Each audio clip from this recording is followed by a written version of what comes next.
10월 18일 토요일 프로토 승부식 123회차 분데스리가 분석 시작하겠습니다. 분석에 앞서 저희 소통방에서는 스포츠 정보 및 프로토픽 조합픽을 무료로 공유해드리고 있습니다. 소통방에 입장하지 않아도 구독, 좋아요만 누르시고 분석만 받아보셔도 됩니다. 조합 및 공유픽 스포츠 정보를 원하시면 소통방 들어오셔서 함께 응원도 하고 좋은 성적 내셨으면 좋겠습니다. 그럼 분석 시작하겠습니다. 베를린 포메이션은 5-3-2이며 안정적인 수비 블록을 중심으로 한 실리 축구의 정수를 보여주는 팀이다. 1-2치는 후방에서 세밀한 빌드업보다는 빠른 전진 패스를 선호하며 라인 간격을 끊김없이 유지시킨다. 안사는 전방 압박의 첫 번째 출발점으로 상대 수비 빌드업을 초반부터 흔드는 역할을 수행한다. 캐디라는 중원에서 세컨드볼 회수 능력이 탁월하고 수비 전환 시 라인 정렬 속도가 매우 빠르다. 우니온의 강점은 불필요한 점유보다는 효율적인 전환이다. 즉 볼을 오래 끌지 않고 전방 압박 성공 시 곧바로 슈팅으로 이어가는 직선형 전개가 특징이다. 또한 홈에서는 측면 윙백이 빠르게 라인을 올라서며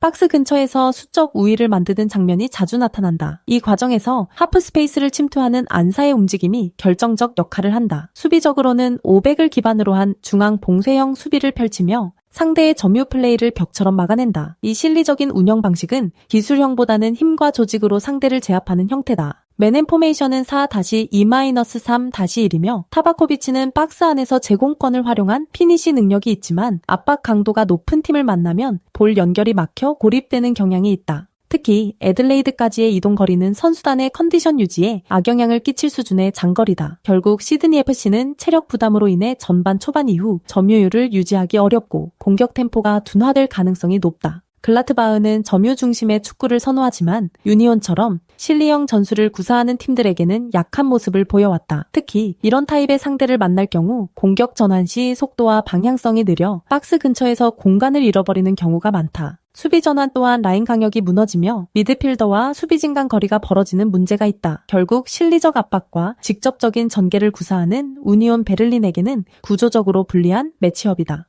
우니온 베를린은 화려함보다는 실리를 우선시하며 전술의 효율성과 압박의 정확도로 상대를 압도한다. 글라트바흐는 이러한 타입의 상대에게 약한 전적을 반복해왔고 전술적 상성에서도 밀린다. 결국 이번 경기는 실리 축구의 완성도를 증명하는 무대가 될 것이며 우니온 베를린이 홈에서 승리를 거머쥘 가능성이 높다.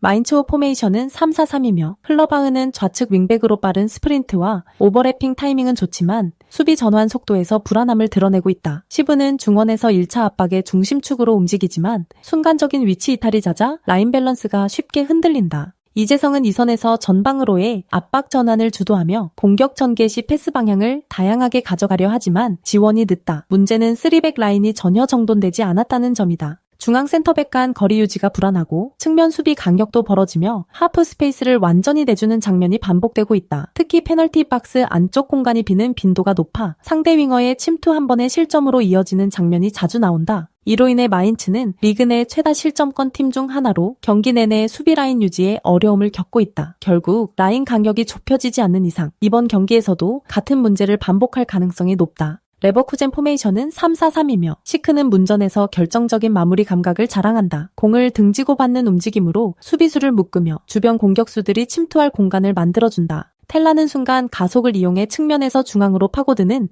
능력이 탁월하며 볼을 잡은 뒤 첫 터치 이후의 방향 전환이 날카롭다. 안드리이는 중원에서의 전진성과 패스 타이밍이 완벽하게 맞물리며 공격 전환에 리듬을 만든다. 최근 레버쿠젠은 중원에서의 전환 속도를 극대화하며 경기 템포를 완전히 장악하고 있다. 특히 텔라와 안드리이가 공존하는 오른쪽 하프 스페이스는 팀의 주 공격 루트다. 두 선수의 유기적인 침투와 전환 타이밍이 완벽하게 맞물리며 상대 수비 라인을 붕괴시키는 장면이 자주 나온다. 이러한 전술적 움직임은 마인츠의 불안한 3백 수비를 공략하기에 이상적인 패턴이다. 게다가 레버쿠젠은 압박 회피 능력과 중거원 연결 구조가 정교하게 정비되어 있어 세컨드볼 장악에서도 압도적이다. 마인츠는 3백 수비의 강력이 무너진 상태에서 하프 스페이스 커버가 제대로 이루어지지 않고 있다. 반면 레버쿠젠은 텔라와 안드리히의 연계 플레이를 통해 페널티 박스 안쪽 침투를 완성도 높게 이어간다. 시크의 결정력까지 더해진다면 공격 효율은 더욱 치명적이다. 결국 이번 경기는 전술 완성도, 공격 루트, 밸런스 모든 면에서 레버쿠젠이 우위를 점하며 승리를 가져갈 가능성이 높다.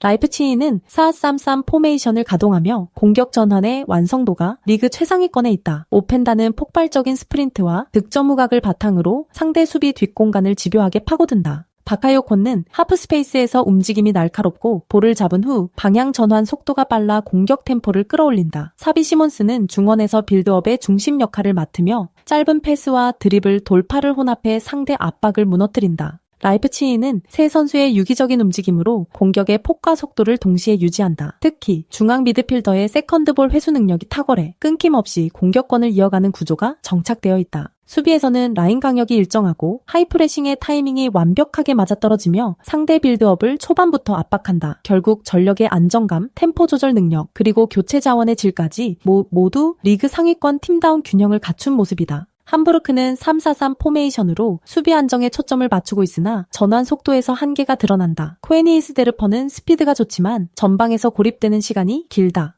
레싱 렐레시트는 중원에서 볼 간수 능력은 있으나 압박이 가해질 때 패스 선택이 불안하다. 렘베르크는 좌측에서 오버래프 레인 래핑을 시도하지만 수비 복귀 타이밍이 늦어 하프스페이스 커버가 자주 늦어진다. 함부르크는 라인을 너무 낮게 유지해 공격 시 전방 전개 속도가 느려지고 볼 점유가 불안정하다. 특히 강팀을 상대로는 심리적 부담감이 커져 전반 초반부터 수비적인 운영에 치중하는 경향이 있다. 이번 경기 역시 강호 라이프치히 원정이라는 점에서 선수들의 집중력과 자신감이 동시에 흔들릴 가능성이 높다. 교체 자원에서도 경기 흐름을 바꿀 수 있는 옵션이 부족해 경기 후반 체력전으로 가면 불리한 구도가 된다. 라이프치히는 공격 전환과 하이프레싱의 완성도가 높고 교체 자원까지 고르게 분포되어 있다. 반면 함부르크는 강팀 원정에서 수비 집중력이 떨어지고 전환 시 패스 정확도가 흔들릴 가능성이 크다. 결국 전력 차이와 경기 운영 능력에서 앞선 라이프치히가 압박과 속도로 상대를 제압하며 승리를 거둘 가능성이 높다.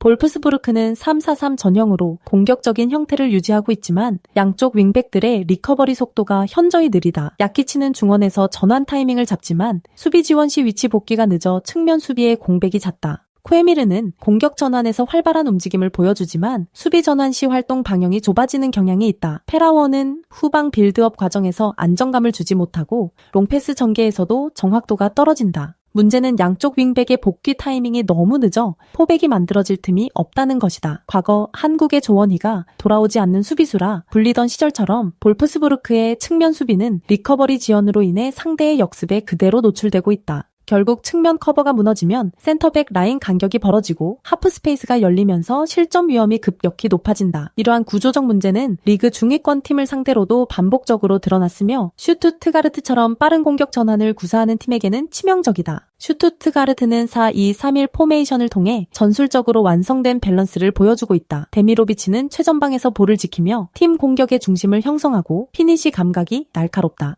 볼테마드는 이선에서 침투 타이밍이 탁월하며 박스 근처에서의 패턴 플레이 완성도가 높다. 르웰링은 폭발적인 스피드로 볼프스부르크의 측면 뒷공간을 적극 공략하며 컷백 루트에서 결정적 기회를 만들어낸다. 슈투트가르트는 볼 소유 이후 전환 속도가 빠르고 전방 압박의 강도가 높아 상대의 빌드업을 초반부터 차단한다. 이로 인해 중원 싸움에서 우위를 점하며 공격 템포를 경기 내내 유지할 수 있다. 또한 데미로비치가 수비 라인 사이로 내려와 연계하면 르웰링과 볼텐마드가 동시에 전진하며 수적 우위를 만든다. 특히 볼프스부르크의 느린 윙백 리커버리 구간을 집중적으로 공략해 측면 돌파와 세컨드볼 싸움에서 확실한 우위를 점할 가능성이 높다. 슈투트가르트는 팀 전체 라인 강역이 촘촘하고 압박 후 전환 과정이 유기적으로 연결되기 때문에 경기 운영의 완성도가 한층 높다. 볼프스부르크는 여전히 측면 리커버리 속도 문제를 해결하지 못하고 있다. 슈투트가르트는 이를 완벽히 읽고 르웰링의 폭발적인 돌파로 경기의 균형을 일찍 깨뜨릴 것이다.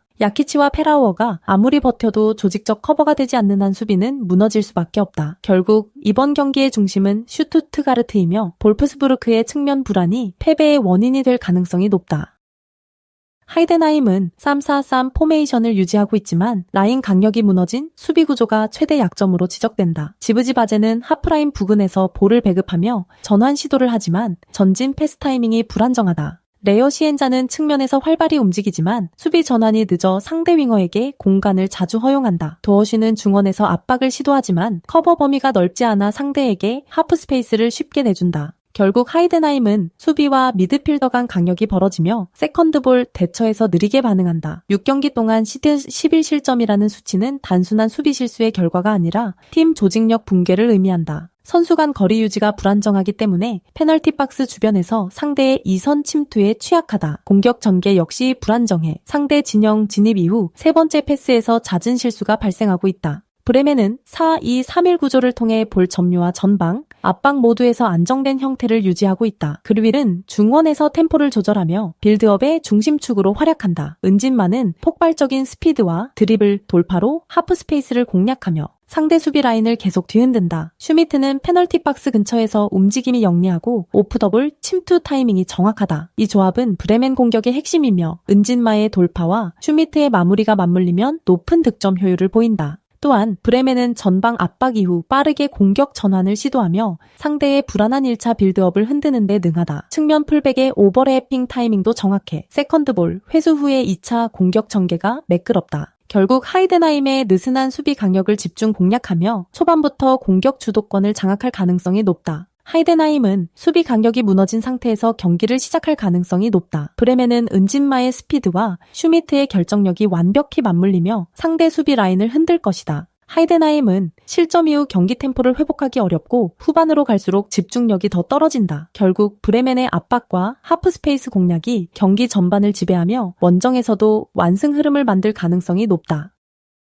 코엘르는 3-4-3 포메이션을 기반으로 높은 활동량과 세트피스 완성도를 자랑한다. 빌턴은 폭넓은 움직임으로 측면을 오가며 공중볼 경합에서도 강한 피지컬을 보여준다. 카민스키는 하프라인 위에서 빌드업의 연결고리 역할을 수행하며 공격 전환 시 중원 장악력을 높여준다. 마르텔은 박스 근처에서의 전진 타이밍이 탁월하고 세컨드볼 싸움에서도 집중력을 잃지 않는다. 코엘른의 가장 큰 강점은 세트피스다. 코너킥 상황마다 파포스트로 침투하는 선수들의 타이밍이 완벽하게 맞물린다. 특히 마르텔과 빌턴은 제공권에서 압도적인 존재감을 보이며 세컨드 찬스를 득점으로 연결하는 데 능하다. 공격 전개는 단순하지만 효율적이며 측면 크로스를 통해 상대 수비를 흔든다. 홈에서는 전방 압박 강도를 높이며 초반부터 경기의 템포를 주도하려는 경향이 뚜렷하다. 최근 상승세의 흐름을 유지하고 있는 만큼 경기 전체를 리드할 가능성이 높다. 아우크스부르크는 3-4-3 전형으로 맞불을 놓지만 전체적인 밸런스는 불안정하다. 케미르는 볼 터치 감각이 좋고 좁은 공간에서도 슈팅 타이밍을 만들어내는 능력이 있다.